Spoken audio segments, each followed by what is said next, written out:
আসসালামু আলাইকুম বন্ধুরা, চলে আসলাম চমৎকার দুটি রেসিপি আপনাদের মাঝে শেয়ার করতে। এই দুটি রেসিপি থাকলে কিন্তু একদম ভাত খেতে আর কোনো বাধা থাকবে না। যে এত মজাদার দুইটা রেসিপি আপনারা দেখে নিশ্চয়ই বুঝতে পারছেন যে এই কলমি শাকটা কতটা মজা হবে। চিংড়ি মাছ দিয়ে করেছি, আর এই যে একদম দেশি ট্যাংরা বড় বড় ছোট ছোট মেলানো। তো এই ট্যাংরা মাছগুলো দিয়ে আমি টমেটো দিয়ে টক রান্না করেছি হাতে মাখিয়ে। তো বন্ধুরা দেখতেই থাকুন, আজকের ভিডিওটা আপনাদের অনেকেরই কাজে লাগতে পারে। তো এই যে বন্ধুরা, প্রথমে আমি কিন্তু কলমি শাকটা রান্না করতে চলে আসলাম চুলার পাড়ে। এখানে আমি দিয়ে দিয়েছি কিছুটা পেঁয়াজ, রসুন কুচি, এগুলোকে আমি লাল লাল করে ভেজে নিয়েছি। এখন আমি এখানে দিচ্ছি কিছুটা কুচো চিংড়ি। এই কুচো চিংড়িটা দেওয়াতে কিন্তু কলমি শাক ভাজিতে ম্যাজিকের মতো স্বাদ চলে এসেছে। এত সুঘ্রাণ চলে আসবে আমি সত্যি ভাবতে পারিনি। তার জন্য আজকে আপনাদের সাথে আমি এই রান্নাটা শেয়ার করতে এসেছি। এই কুচো চিংড়ি দিলে কিন্তু খুব সুন্দর ঘ্রাণ হয়, তরকারিতে বড় মাছের প্রয়োজন হয় না। তো এইভাবে কিন্তু আমরা এই কুচো চিংড়ি দিয়ে এই রেসিপিগুলো রান্না করে খেতে পারি। দিয়ে দিলাম বেশ কিছুটা কাঁচামরিচ। কাঁচামরিচটা হালকা করে ভেজে নিয়ে এখানে আমি দিয়ে দিচ্ছি স্বাদ মতো লবণ। জাস্ট লবণ দিয়ে এই ভাজিটা করব, আর কিছুই দিব না। কলমি শাকটা যত সবুজ সবুজ থাকবে ততই কিন্তু খেতে মজা লাগবে। আর কলমি শাক রান্না করতে কিন্তু তেমন বেশি সময় লাগে না, জাস্ট 5 মিনিটের মধ্যেই এই অসাধারণ রান্নাটা আপনি করে নিতে পারবেন। কলমি শাক থেকে কিন্তু পানি ওঠে না। জাস্ট লবণ দিয়ে আমি হালকা করে এভাবে নেড়ে চেড়ে ভাজিটা করে নিচ্ছি। দেখেন আমার ভাজিটা কিন্তু আলহামদুলিল্লাহ হয়ে গেছে। এর থেকে বেশি আমি এটাকে রান্না করব না।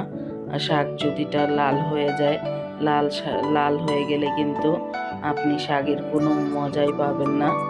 তার জন্য আমরা শাক সবজি যতটা সবুজ করে রান্না করে যায় ততটাই কিন্তু আমাদের জন্য ভালো, এর পুষ্টিগুণটা বজায় থাকে। তো এখানে দিয়ে দিলাম বেশ কিছুটা ধনিয়া পাতা। ধনিয়া পাতাটা দিয়ে দেওয়া হয়ে গেলে আমি একটু নেড়ে চেড়ে ভালো করে মিশিয়ে নিয়েছি।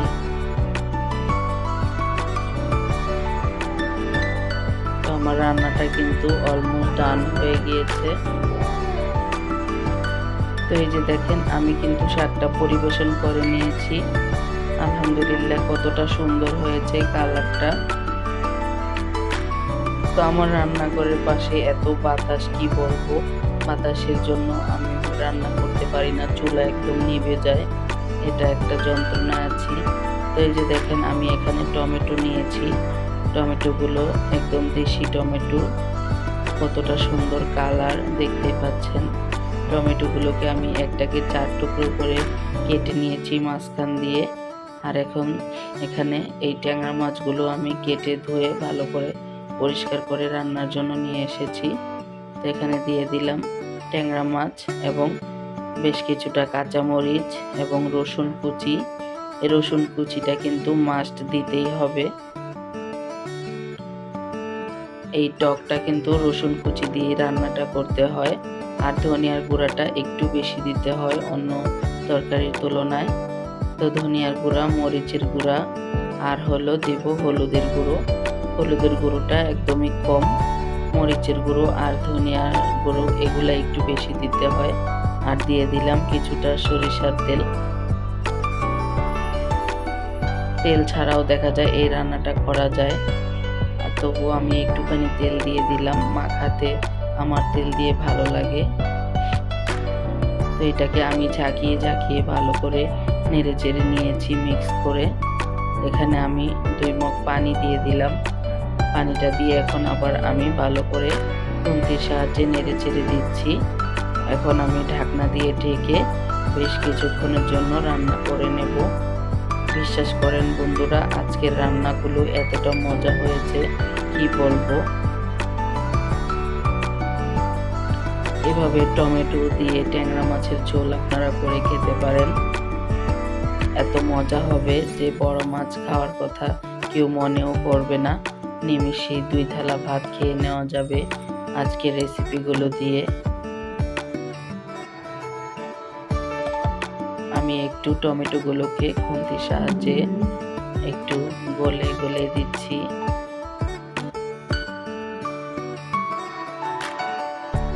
আমার বাচ্চারা এবং হাজবেন্ড আমার এই রান্নাটা তারা খুবই পছন্দ করে, তার জন্য দেখা যায় আমি প্রায় সময় এভাবে রান্না করে দিই।